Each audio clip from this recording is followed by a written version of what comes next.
Hello, everyone, and welcome to Tailor Made, the show where you pose the questions and you get your answers tailor-made by Hamline University head football coach Chip Taylor.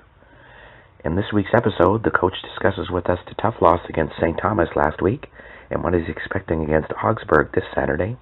He tells us which team he expects to see the curse removed from in this year's World Series, and what will the coach dress up for Halloween. Let's find out on Tailor Made.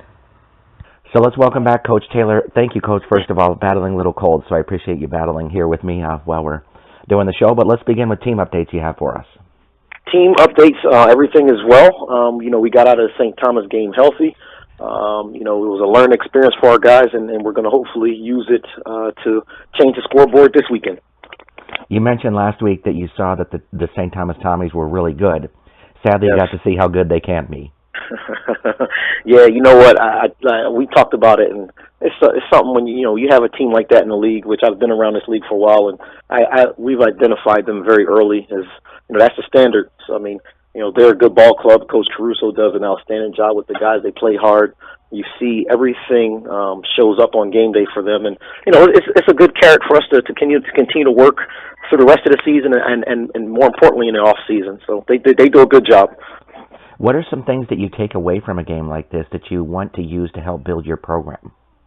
One of the most important things that it'll always be important for us in that game is you've got to take care of the football. We had another costly interception touchdown. We have to take care of the football. We have to continue to work to be able to run the football a little bit better. Some situations where we needed a yard or two and we couldn't get it. But again, it's a lot of things that we take from the game that's going to really help this program to continue to keep growing and getting to where we want to get to. So this week, Augsburg comes to Hamline to face you guys. A win would give you at least a 500 record, which is like the first time since a previous Clinton was president. Is that something your team's focused on right now? You know what? If the guys are looking those things up, which, everything's out on the internet now, I'm sure that they would see that, but again, man, Ryan, we've been together for a couple of weeks now. We just really break it down to 1 week seasons. We were 0-1 last week, and we just want to be 1-0, at the end of this week. So if that's the case, and I don't do too much history and looking into the past, but if that's the case, and that'll be great for the school. But we can't set our eyes on that versus, getting through a good Thursday practice, a good Friday practice, and then playing the game, because you start looking ahead at things like that and take your eye off the ball, and bad things will happen. So if that's the case, that's great, but we have to have a great Thursday and a good Friday, and we got to go out and play the game on Saturday and play 60 minutes. So you and I have talked about the fact that Augsburg's kind of a different offense with Mr. Scott there graduating after last season. So what are some things that your defense looks to prepare for against them? Wow, man, they have two guys, man. Two running backs are pretty decent, man. Bolton and Romo, they're doing a good job of running the football, so they have to start with them. We can't let those guys come over here and run all up and down the field on us. And then they've played a couple different quarterbacks, man. It seems like they've kind of settled in on two guys. So, the way you got to prepare for both of them is a little bit different.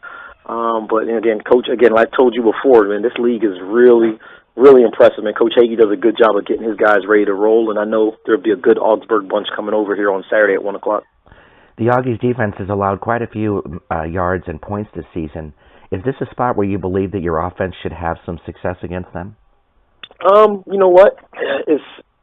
We try to stay away from looking at the stats and seeing what teams are doing. We really try to focus on ourselves.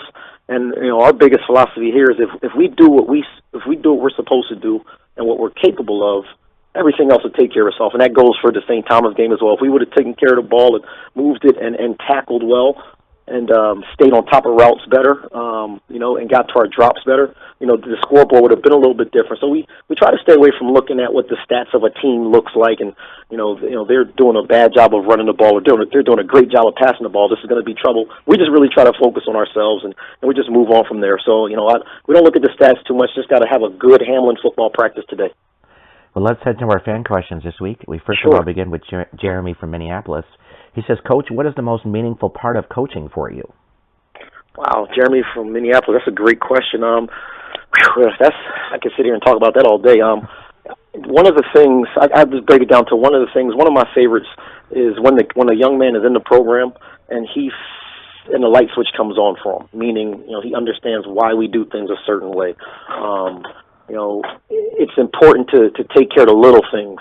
That's a really gratifying part of coaching. More importantly, when they leave here, and then, I've been doing this for 14 years, and now you get guys coming back and they have a great job, or they have their wife or their kids. It's really fun to see those guys mature and be good people in the community, and they come back and say, Coach, some of the things you talked about, we talk about with our kids. I mean, that's really cool with coaching. So at this level too as well. So. I wanted to say that in sitting down and talking with Zach Schwalbach, one of the things that he mentioned to me was it was that attention to detail that you were really bringing across to the team, and not even just on the field, but in everyday parts of their life, and they were really starting to see that translate into playing better on the field. I tell you what, it's all rolled up into one. It's all about the little things, and these guys they're not gonna. And I tell our guys, even at the St. Thomas game, they play. One thing I know what's going to happen. We're going to play hard. These guys aren't going to. Young guys from 18 to 22 aren't going to play hard. Not going to do what you want them to do unless they know you care about them. That's the bottom line. That is, and everywhere I've been, it's been the same way. It's the bottom line. They know you care. They're going to run through a wall for you. So that's what we're trying to continue to keep building here. Scott from St. Paul asks of you, when you were in college, did you feel that coaching was the only thing you wanted to do? And if not, what other professions were you interested in? Wow, Scott, great question. It was about my junior year in college when I figured out that coaching was what I wanted to do as a profession. I broke a collarbone in the 6th grade, and that's when it kind of probably was more of a knack for me because I was going to practices, and I would, start coaching the young guys in my neighborhood, and because I couldn't play football in the street anymore, so I was just giving them some plays, and that's when I kind of knew that coaching was something I wanted to do. If I wasn't coaching, it'd be naturally, I think, where I would gravitate to is teaching. I'd be in a school somewhere with young people and trying to mold them. So teaching and coaching to me is very, very similar. So if I was not a college football coach, I'd be teaching. Craig from Duluth would like to know from you. Do you think that it is fair that teams like the Johnnies and Tommies can have so many players on their team? It seems like they have a huge advantage based upon sheer volume of players alone. Wow, yeah, Craig, that's a great question.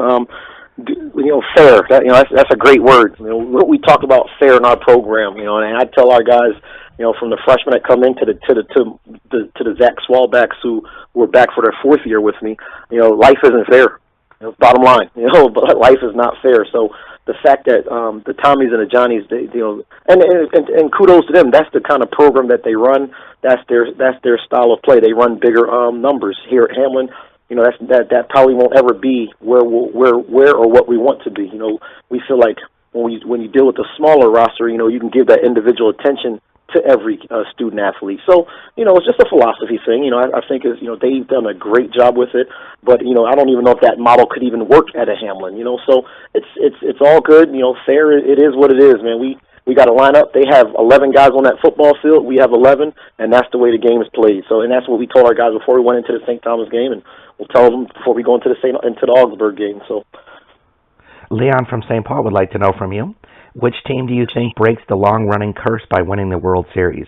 Leon, great question. Well, Leon, I'm gonna have to stay true to the Hamline ties here. We have 3 coaches on our staff from the Cleveland area. So our strength and conditioning coach, our offensive coordinator, and our O-line coach are Cleveland guys. So I gotta go with the Indians. I can't go with the Cubs on this one. So we're gonna stick true, and we're gonna stay true to the Hamline guys. So we're gonna go with the Indians. Stanley from Northfield says the Titans and the Jaguars on Thursday Night Football. The perfect cure for insomnia, wouldn't you say? Stanley, that's an interesting statement. I would say that anytime you get a chance to watch NFL football, it should be a good thing. I know the Thursday night games can be a little watered down just from a preparation standpoint for those guys, but hopefully those 2 teams will give us something good to look at tonight. Hopefully I'll get a chance to watch a little football. We'll see what time we get out the office tonight. Sandy has an interesting question for you. She says, Coach, it must be exciting to be able to see these young men grow. As a parent, I am curious what you would define as success. Wow, that is a really good question, Sandy. Man, again, that's another one that you can talk a long time about success. And it's a lot of layers to it because is it success in a football program? Is it success from a personal standpoint? I'd say from a personal standpoint, success is being able to lay your head down at night and look up at the ceiling and ask yourself, do you have an inner happiness about you? Is what you're doing every day when you're waking up, are you serving people and does it make you feel good? To me, that's what success is. So that's why I feel like I'm successful, because I'm dealing with our 80 kids, I shouldn't say kids, our 80 young people every day, and, I get a chance to watch these guys grow. So, everybody's definition of success is going to be a little bit different. For someone with kids that's trying to parent, maybe success is that young person getting up and being able to brush their teeth every morning without mom and dad helping them. That's a successful day for them. So I think it's a layered question. We can sit and talk about what the definition is, but success for me personally, is just being able to serve and watch these guys do a good job after they leave our program. So that's what I'd have to define it as. And our last question for this week, Chelsea from St. Paul would like to know, what will you dress up for Halloween? Wow, Chelsea, wow, you get some interesting questions. Halloween, I can tell Miss Chelsea what I will not be is a clown. I won't dress up as a clown. As far as Halloween, I was never, even as a child, I was never really into Halloween. So Coach Taylor will not be dressing up as anything this Halloween. Well, that's good, because I'm sure that you have enough to do besides dressing up in costume. So. Yes, sir. Well, thanks for joining us this week, Coach. All right, take care. See you next week. We want to thank Coach Taylor for joining us on Taylor Made this week. If you have your own questions you'd like to ask the Hamline University head football coach, please send them to us at chiptaylor@minorleaguesportsupport.com. That's chiptaylor@minorleaguesportsupport.com. Please have your questions to us by Wednesday evening so we can give the coach a little time to review them before we record the show. I'm Rob Pannier, the managing editor of the Minor League Sports Report, thanking you for joining us this week and thanking you for bearing with me with my tough voice right now. We hope to see you next time on Taylor Made.